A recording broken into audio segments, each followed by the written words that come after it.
So I'm a Steve Jobs fan, but objectively, do you think he gets too much credit for what Apple has done? And then by extension, do you think individual business leaders generally get more credit than they deserve?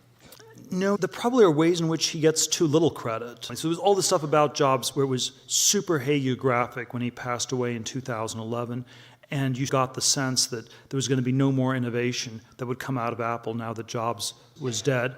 And I'm not sure people really believe that, but I actually think that was probably true.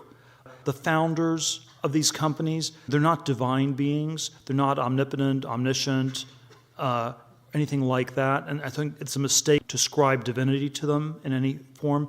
But I think the importance for sort of a charismatic leader who can bring out the best in people is something that I think is very underestimated. And I think what was very powerful about Jobs was that he somehow, in spite of all his many personality flaws that have been described elsewhere, he was able to inspire all these different people to bring out the very best. And so I do think that's very important. We called our venture fund Founders Fund because we think that these tech companies do best when they're led by founders. I think the companies where there will be a lot of innovation are companies like Google or Facebook or Amazon, which are founder-led, much more skeptical of the tech companies that are not founder-led. I think it's weirdly understated as a problem.